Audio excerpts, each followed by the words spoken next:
Amém. Deus abençoe nossas crianças. Vamos estar abrindo a Bíblia, queridos, no Evangelho segundo Mateus, capítulo 1.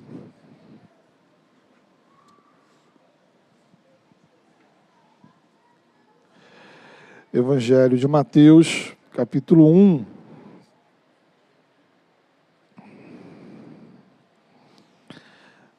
A gente vai ler a partir do versículo 1.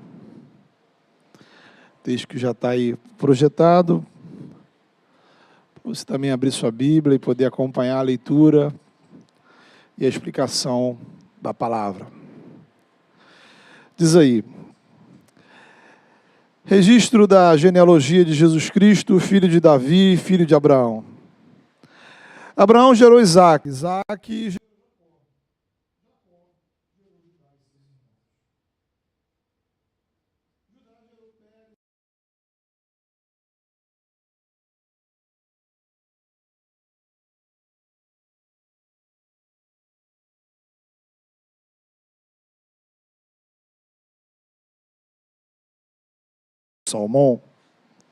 Salmão gerou Boaz, cuja mãe foi Raabe.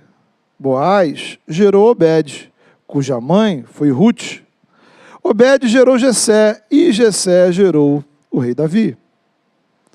Davi gerou Salomão, cuja mãe tinha sido mulher de Urias. Salomão gerou Roboão. Roboão gerou Abias. Abias gerou Asa. Asa gerou Josafá. Josafá gerou Jorão. Jorão gerou Uzias. Uzias gerou Jotão. Jotão gerou Acais. Acais gerou Ezequias. Ezequias gerou Manassés. Manassés gerou Amon. Amon gerou Josias. E Josias gerou Jeconias e seus irmãos no tempo do exílio na Babilônia. Depois do exílio na Babilônia, Jeconias gerou Salatiel. Salatiel gerou Zorobabel. Zorobabel gerou Abiúde. Abiúde gerou Eliaquim. Eliaquim gerou Azor. Azor gerou Sadoc. Sadoc gerou Aquim. Aquim gerou Eliúde. Eliúde gerou Eleazar. Eleazar gerou Matã. Matã gerou Jacó. E Jacó gerou José, marido de Maria, da qual nasceu Jesus, que é chamado Cristo. Assim, ao todo, houve 14 gerações de Abraão a Davi, 14 de Davi até o exílio na Babilônia e 14 do exílio até Cristo. Foi assim o nascimento.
Uma história que, na verdade, começa lá no Jardim do Éden. Uma história que terá o seu grande desfecho nos novos céus e nova terra. Natal é parte dessa história do que Deus está realizando no mundo. É um capítulo importantíssimo dessa redenção que alcança toda a criação. E aí vem, porque, afinal de contas, então, precisamos contar essa história, precisamos recontar essa história. 2 motivos principais. Primeiro, precisamos contar essa história porque nós precisamos relembrar essa história. O Natal não é um fim em si mesmo. É a oportunidade da gente lembrar da história toda.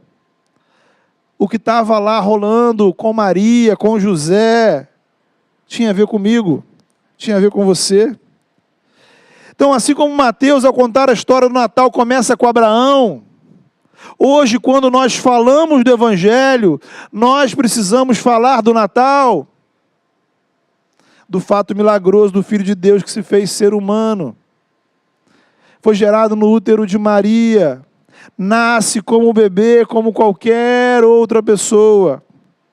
Hoje, quando falamos da história da igreja, precisamos falar do Natal, porque a igreja se inicia com os discípulos de Jesus, e esse Jesus nasceu no primeiro Natal.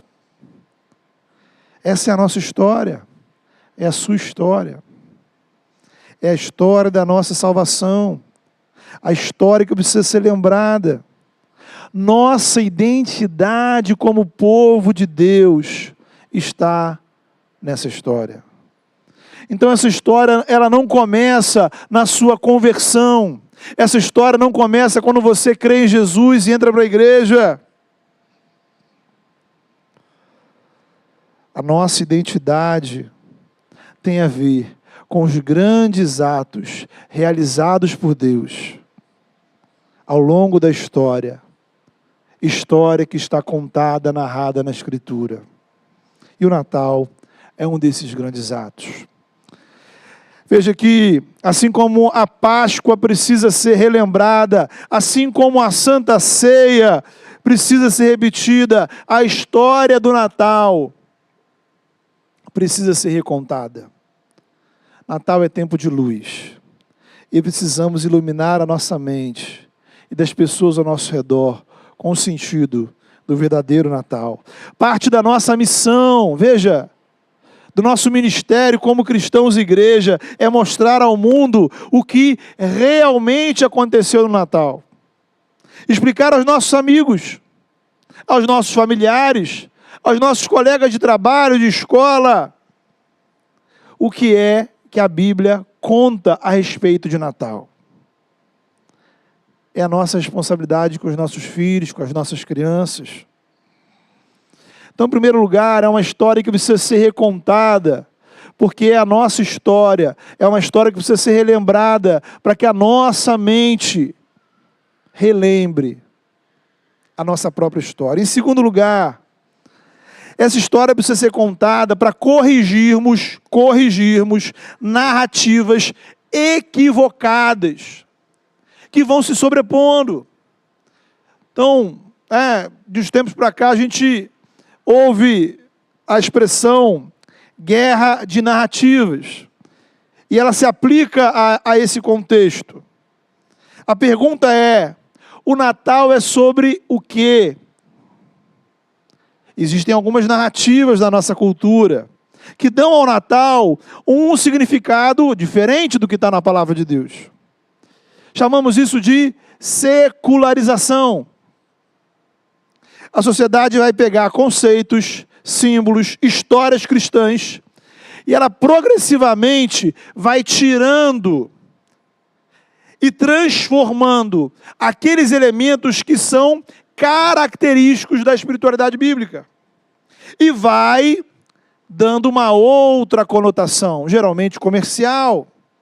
Então, na Páscoa vai sair a cruz e vai entrar o coelhinho da Páscoa, o chocolate. E aí falamos de fé em Deus, falamos, mas ninguém sabe muito bem que Deus é esse.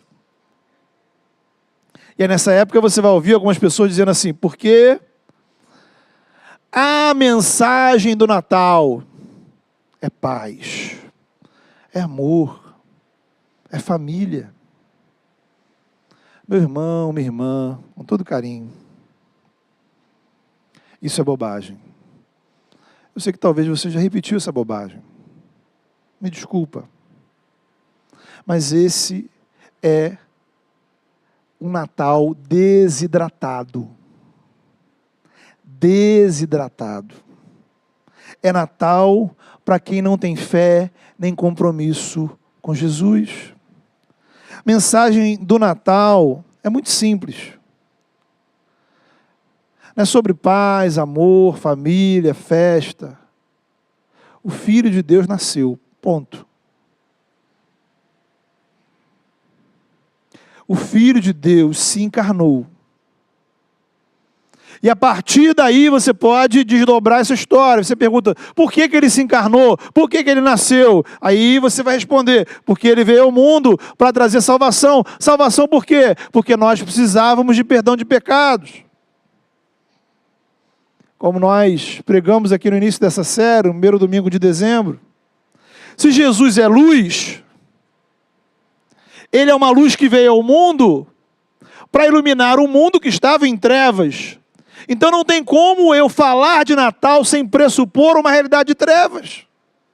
Então Jesus não veio iluminar o mundo que já era iluminado. Jesus não veio dar, digamos, um aperfeiçoamento estético. Ele veio iluminar onde havia trevas.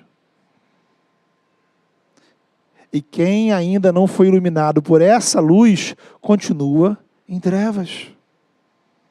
Se ele veio trazer perdão, é porque existe uma condenação espiritual fora dele. Se ele veio trazer libertação, é porque existe uma escravidão. Se ele veio trazer vida, é porque existe um domínio de morte. Se ele veio trazer comunhão com Deus, é porque existe uma separação espiritual, rebelião contra o Criador. Veja, a secularização, ela se torna bem-sucedida porque ela é sutil, porque ela é lenta, mas ela é insistente. Veja, um outro aspecto interessante é quando a gente transforma o Feliz Natal em boas festas. Meu irmão, minha irmã, não faça isso. Não fale isso. Aí você tira Jesus de vez da história. Então a gente nem sequer menciona a palavra Natal.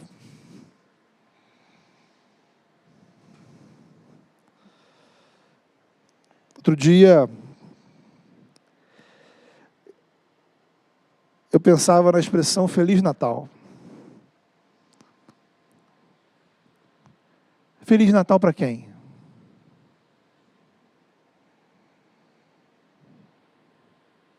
Feliz Natal. O que significa você dizer Feliz Natal?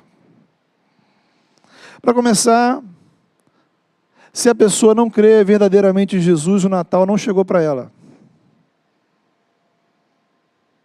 Ela continua em trevas. Sabe? É como lá a história das terras de Nárnia, dominada pela feiticeira, onde tudo é inverno. Quem não tem Cristo não tem Natal, ponto. Simples. Quem tem Natal vai estar como os magos do Oriente, que saem da sua casa e que correm, viajam para estar diante do menino, adorando o Salvador. É o que importa. Ou como os pastores no campo que, quando perceberam, diante do anúncio dos anjos, que o Messias nasceu, correram a Belém. Ou como Maria e José, com o coração humilde, disposto a obedecer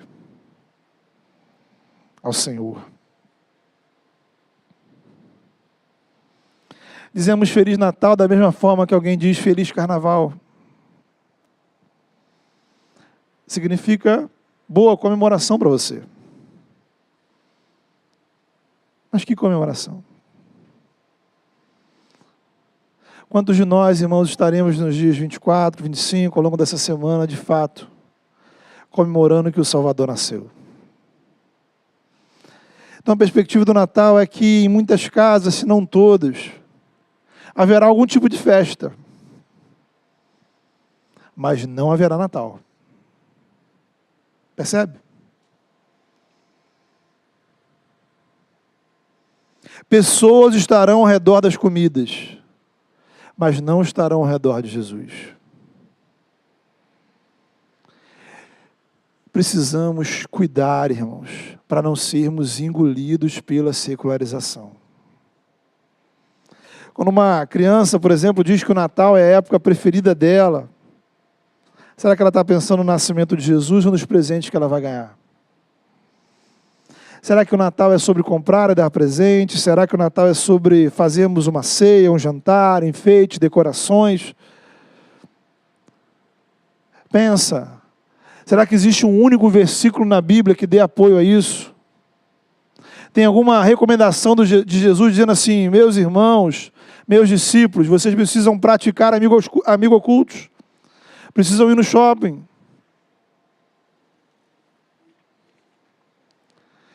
Será que alguma vez o apóstolo Paulo falou assim, bem-aventurados são as famílias que se reúnem para jantar à meia-noite no Natal? Ou João dizendo para a gente, quem no mês de dezembro não usar uma roupa nova, não fazer uma obra em casa, não colocar um pisca-pisca na varanda, não herdará o reino dos céus. Será que os primeiros cristãos, ao celebrarem o Natal, foram nessa direção? Veja, a gente já falou aqui 300 vezes que nada disso é errado em si. Mas a pergunta é, será que o Natal é sobre isso? E será que essa narrativa, ela de tão insistente que é na cultura, já não está dominando a nossa mente e coração? Talvez você diga assim, pastor, isso é papo meio clichê, né? Chovendo molhado, todo mundo já sabe. E se você pensa assim, é porque na verdade você já se rendeu à cultura. No fundo, parece que a única diferença entre o nosso Natal e do mundo é que a gente vem à igreja aos domingos. E por aí tem igreja fazendo recesso de fim de ano, então nem domingo as pessoas mais vêm ao culto. Então falar do nascimento de Jesus parece um assunto meio irrelevante. Aí a gente vai encontrar, né, um filme de Natal, aí você vai encontrar 2 gêneros. 80% dos filmes de Natal lançados nessa época são filmes românticos, que se passam no período do Natal, ou filmes de comédia, que se passam no período do Natal. Então, o Natal é o pano de fundo para o romance ou para a comédia. Outros 20%, aproximadamente, vão tentar contar a história bíblica colocando Maria como protagonista. Então, se na Bíblia a história é sobre o nascimento do Filho de Deus, nesses filmes a história é sobre a mãe do Filho de Deus. São filmes que têm muito a ver com a Igreja Católica Romana, não com o Evangelho. Então, por isso, irmãos, a gente está aqui, né? Essa conversa, esse tempo, é literalmente um espaço de resistência espiritual. É uma luta que a gente trava pela sua mente e seu coração. É uma luta que a gente precisa travar contra as falsas narrativas. Que em termos de tempo, ocupa 90% do seu tempo na semana. Você precisa compreender que, possivelmente, você está seguindo o Natal que nada tem a ver com Cristo. E é preciso que você desafie a si mesmo, o seu coração, a repensar essa relação, a recontar essa história para que talvez, pelo menos em algum momento deste final de ano, você consiga parar e olhar para a manjedoura, parar e olhar para a verdadeira história. E quem sabe, talvez, em algum momento desse período, você fique feliz. Feliz. Apenas e simplesmente porque Jesus nasceu. Rindo. À toa. Sozinho. Sem nenhum estímulo exterior. Não pela comida, não pelo presente. Apenas rindo. Porque Jesus veio ao nosso encontro. Porque o Filho de Deus nasceu. Porque o milagre aconteceu. E aí talvez você tenha um dezembro que seja simples. Um dezembro que seja normal. Um dezembro que seja comum. Um dezembro onde nada diferente aconteceu. Mas você possa dizer, poxa, meu coração está cheio de paz e esperança. Por quê? Porque o Filho de Deus nasceu. Porque eu entendi a história do Natal. Mas talvez esse período não seja fácil para você. Talvez você atravesse algumas tribulações. Talvez o final do ano e o início do ano seja um tempo de dificuldades, de lutas, de problemas. Estamos no mundo. As trevas estão por aí. Mas a história do verdadeiro Natal te fortalece para você seguir em frente.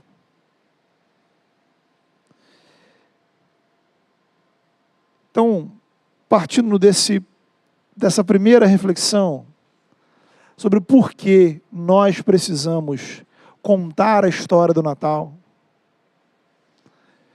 queria destacar com você 2 aspectos dessa história, do que o Natal nos ensina. Em primeiro lugar, Natal nos fala sobre revelação. Está no versículo onde o Senhor vai dizer, versículo 23, o anjo vai dizer, o evangelista Mateus cita o texto do profeta Isaías, onde diz que aquele que vai nascer é o Emanuel, o Deus conosco. Então, perceba, queridos, aqui a gente tem um problema. O maior milagre do Natal não foi Maria ter engravidado. Entenda isso. Isso é um desvio de foco. O maior milagre do Natal é que no ventre de Maria estava Deus em carne e osso. O Emanuel. Deus veio ao nosso encontro. Deus veio até nós. Aquele que estava com Deus, aquele que era Deus, aquele por meio de quem todas as coisas foram criadas. Então, Natal significa que Deus veio nos encontrar. Por isso, o Natal revela Evangelho, porque Evangelho é Deus vindo até nós. A criança no ventre de Maria era Deus, o menino na manjedoura era Deus. O conceito que temos sobre Deus não é baseado em abstrações e teorias. Vemos Deus em Jesus, por isso os magos do Oriente estavam lá adorando o menino. Eles não foram lá levar fraldas, né? Nem tinha. Não foram lá pegar autógrafos. Foram adorar. Adorar. Os anjos louvam, adoram o Senhor, porque o Filho de Deus nasceu. Então, a reação ao Natal é uma reação de adoração, de louvor. Vemos um Deus que está interessado em nossas vidas. Ele veio até nós para que nós pudéssemos ir até Ele. Natal significa que Deus nos presenteou com a sua presença entre nós. E se Ele está entre nós, há esperança.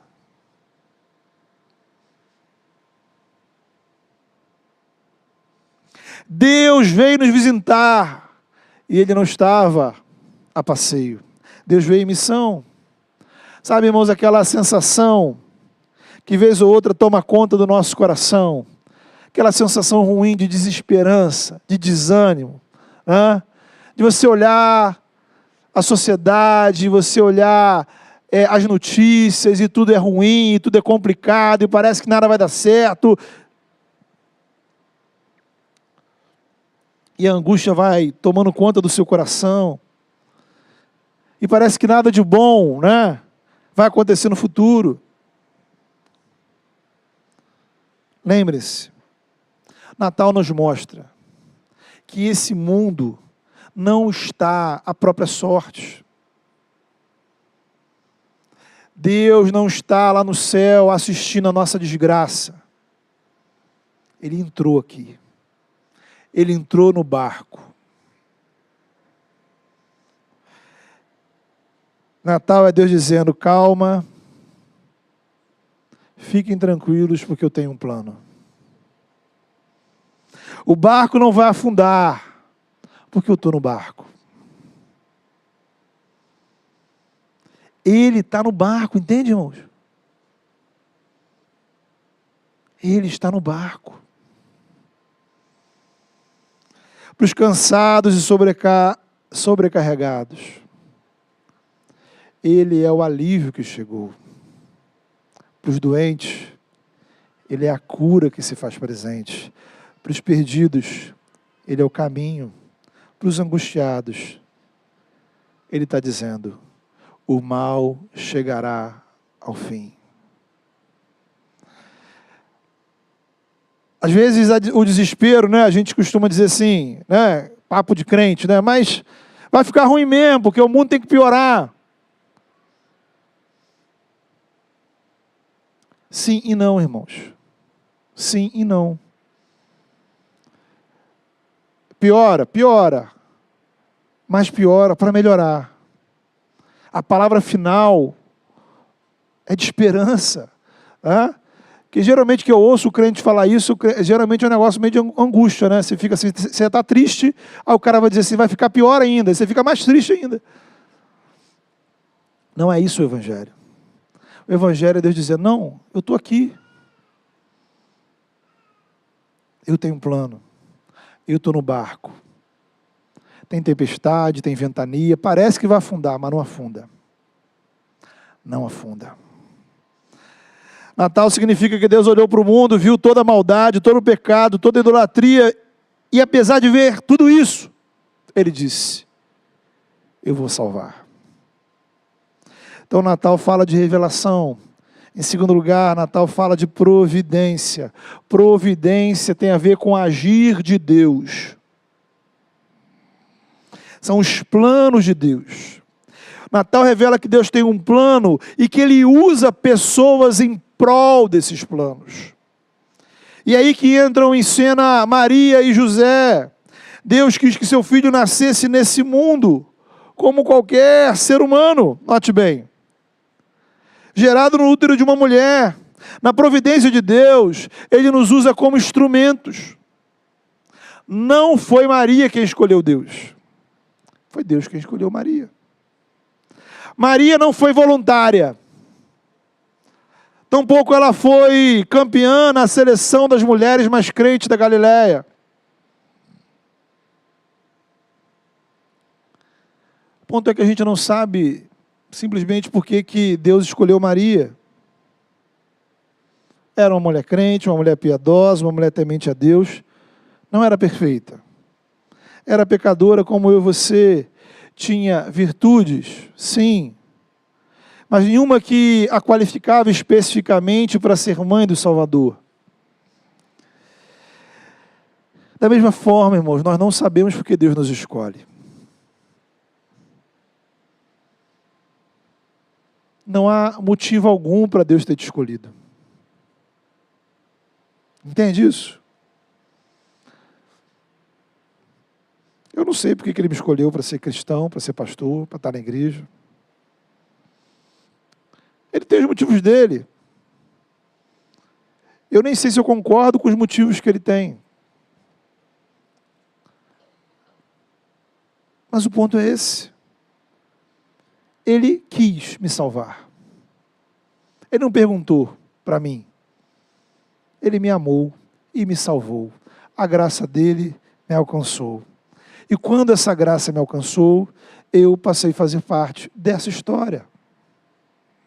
Essa história do que Deus está fazendo no mundo, essa história do povo de Deus, essa passou a ser a minha história.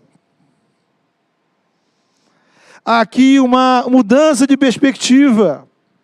O Evangelho não é sobre o que Deus vai fazer na sua vida. O Evangelho é sobre como a sua vida vai participar do que Deus está fazendo no mundo. Percebe? A cultura do individualismo faz a gente deslocar a teologia para a gente. Então a gente pensa sempre girando em torno de nós. É o que Deus vai fazer em mim, é o que Deus vai me dar. Não. É como você participa do que Deus já está fazendo. Porque Deus está em ação, Deus está em missão, Deus está num projeto de redenção. Veja o ministério de Jesus. Não foi algum tipo de iniciativa pessoal de Jesus. Jesus não veio ao mundo tentar melhorar o mundo. Ele veio cumprir o chamado de Deus. O ministério de Cristo foi baseado em obediência. Obediência até a morte, morte de cruz. Portanto, a luz do Evangelho que brilha no Natal, ela nos revela uma nova identidade. Nós somos agora povo de Deus, nós somos parte da história que Deus está escrevendo, parte do plano de Deus, parte da missão de Deus. Isso nos traz um chamado, isso nos traz objetivos.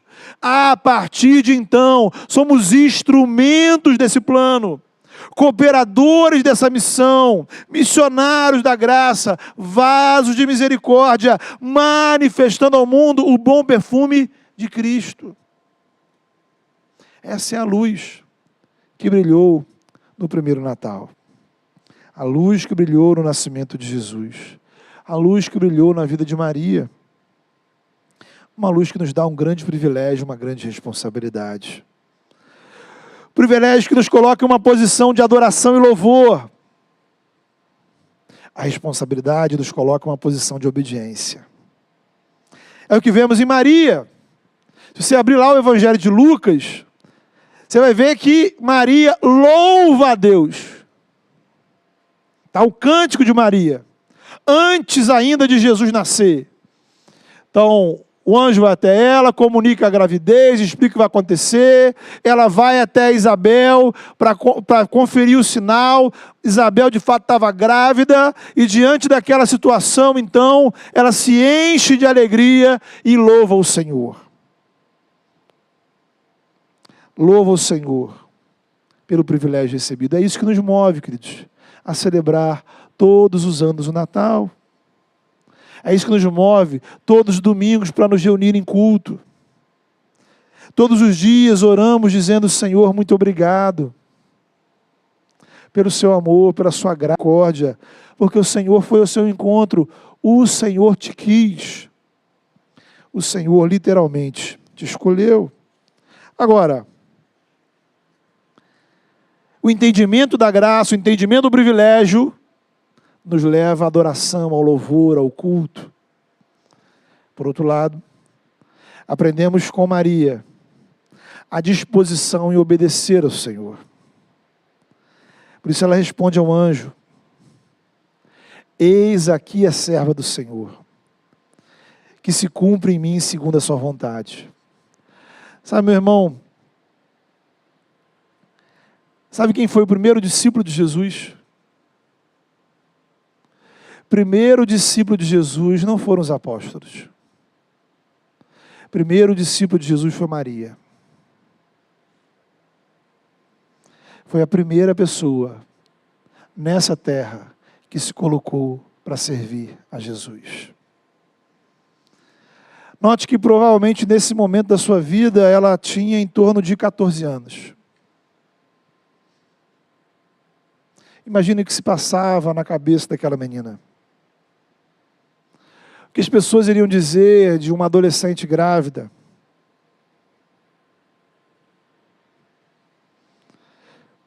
O que Maria ganhou com essa gravidez?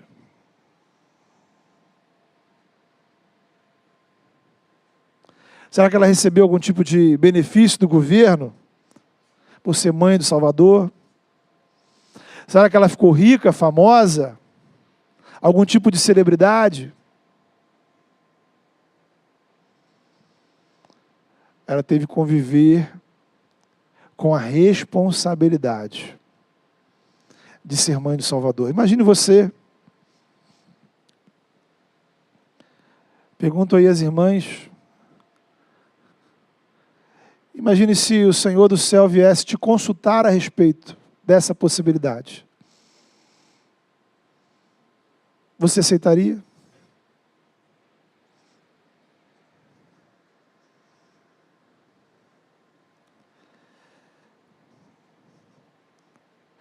Imagine o que Maria ficou pensando quando ela soube das crianças que foram assassinadas em Belém.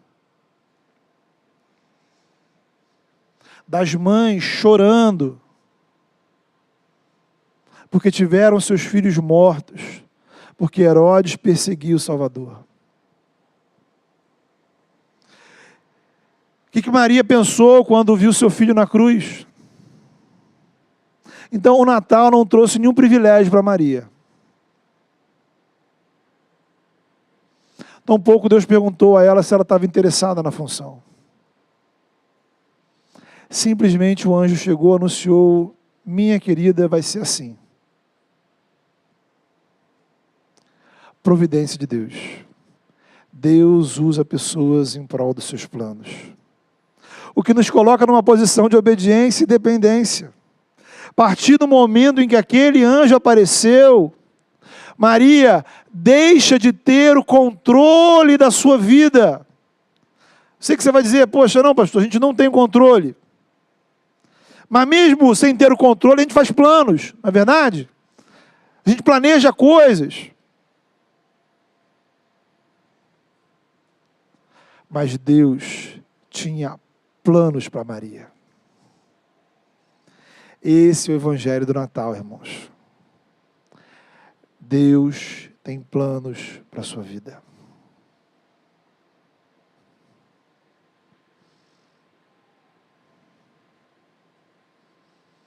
Não é sobre você.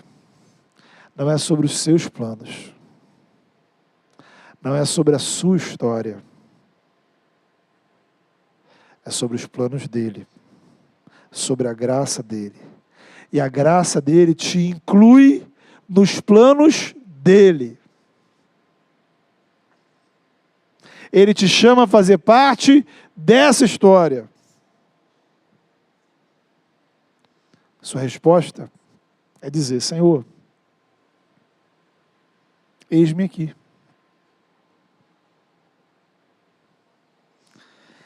Esse é o privilégio do Natal.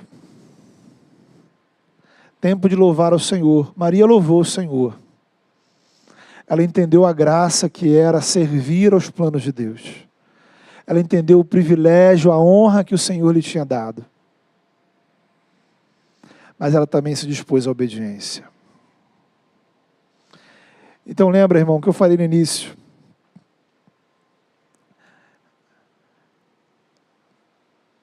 Essa semana, para mim não é Natal. Porque Natal não é uma data no calendário. Como o pessoal brinca, né? A gente não vai comemorar o aniversário de Jesus. Vai ter festa, vai ter comida, vai ter presente, vai ter um monte de coisa. Coisa legal. Mas a pergunta é, será que vai ter Jesus? Há corações onde não há Jesus. E esses corações precisam ser evangelizados. E no seu coração? Será que no seu coração que tem Jesus vai ter Natal?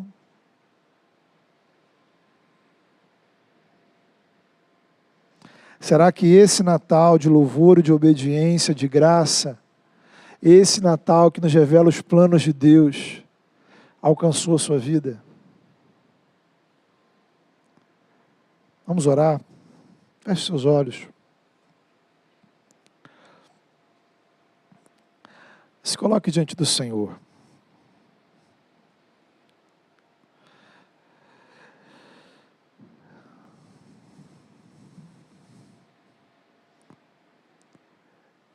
Tenta fazer esse exercício de pensar. Se você fosse convidado, como os pastores do campo foram, se você fosse convidado a estar ali diante daquela manjedoura, se você tivesse a oportunidade de estar ali diante do bebê, do menino Jesus, do Messias e do Salvador, qual seria a sua reação? Imagine que um anjo foi até você e simplesmente disse: olha, o Salvador nasceu, o Messias chegou, ele veio, as profecias se cumpriram.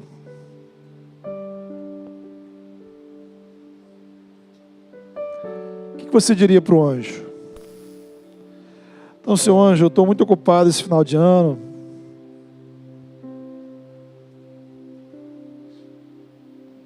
Talvez ano que vem. Será que você tem diante de você, do seu coração, a percepção clara de que nós estamos tratando o nascimento de Deus entre nós? O Filho de Deus, o Salvador, o Todo-Poderoso, veio ao nosso encontro para nos salvar. Há muitas más notícias no mundo. Talvez existam algumas notícias ruins que têm afetado o seu coração.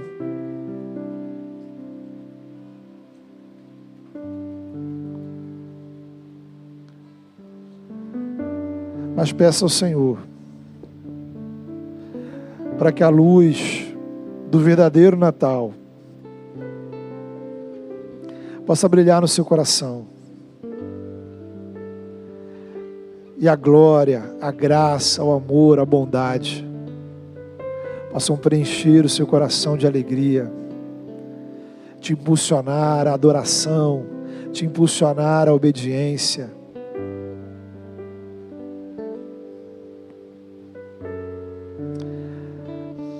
Senhor, em nome de Jesus, nós nos colocamos diante do Senhor.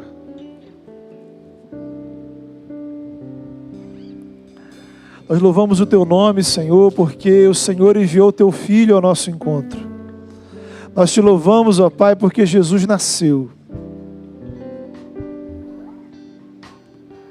Te louvamos, ó Pai, não por uma mensagem abstrata, Senhor.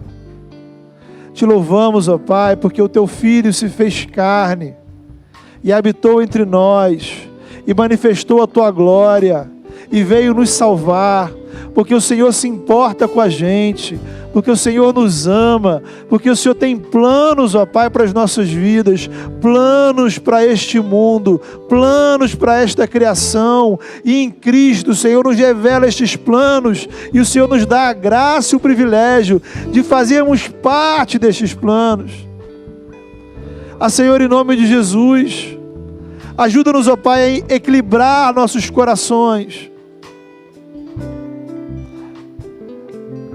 para que a secularização, ó Deus, da cultura, as narrativas da sociedade, não controlem, Senhor, a nossa mente e o nosso coração. Que possamos, ó Pai, manter, ó Deus, o nosso equilíbrio em Cristo, desfrutando, ó Pai, daquilo que é lícito e bom, mas sem perder de vista, Senhor, o olhar para o Salvador. Que a nossa posição seja de adoração, Senhor. Receba a nossa adoração, ó Pai, porque o Senhor é digno, porque Jesus é digno do nosso louvor e adoração. Que possamos Te adorar em nossa casa, em nossas orações. Dá-nos, ó Deus, um coração adorador e um coração obediente, Senhor. Que possamos entender que o Senhor tem planos, ó Pai.